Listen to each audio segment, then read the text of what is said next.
Donc le sciage se fait avec la cheville qui est installée sur l'étau, et donc le sciage va se faire le long de mon tracé. Le sciage doit être le plus proche possible du tracé pour m'éviter d'avoir un limage trop long, mais il ne doit surtout pas toucher le tracé, ce qui créerait un défaut de forme au niveau de ma pièce. Pour amorcer le sciage, je place mon ongle juste à l'endroit où je veux commencer mon sciage et je fais glisser la lame de scie sur mon ongle.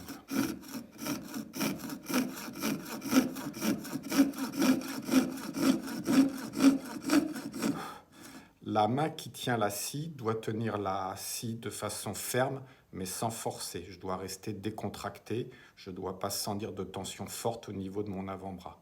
La main qui force est celle qui maintient la plaque d'acétate sur la cheville pour éviter qu'elle bouge.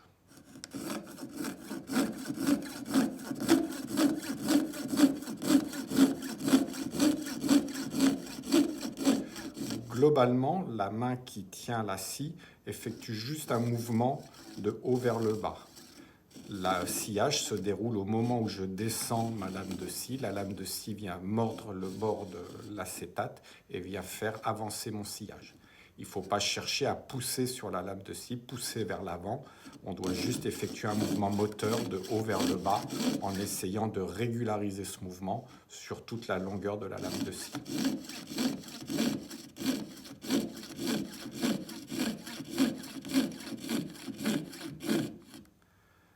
Il ne faut pas chercher à forcer. Si je force, voilà les bruits qu'il ne faut pas entendre.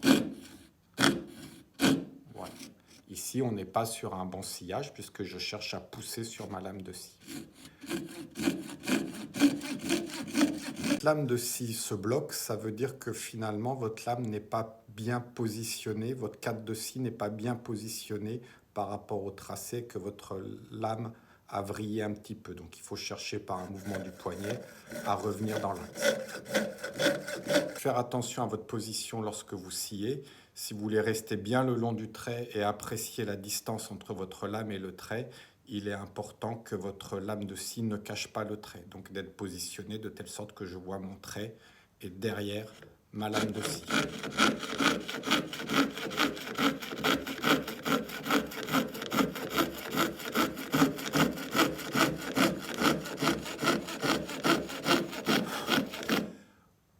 Pour me positionner par rapport au trait, finalement, la main qui tient la scie, elle ne bouge pas. Elle reste toujours sur un mouvement moteur.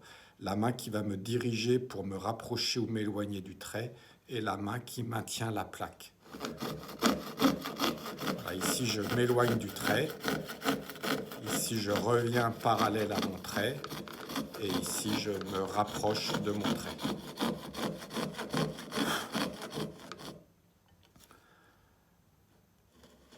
Il est nécessaire quand vous sciez également de faire attention à avoir votre lame qui est bien perpendiculaire à la plaque. Sur un sciage droit comme je fais, ça n'a pas beaucoup d'importance, mais quand on travaillera le sciage courbe, si votre lame de scie n'est pas perpendiculaire à la plaque, elle penche un petit peu soit vers l'avant, soit vers l'arrière, à ce moment-là, votre scie va bloquer au moment où vous voulez engager le virage. Voilà, donc ici, ma lame de scie est correctement positionnée. Ici, ma lame de scie n'est pas bien positionnée.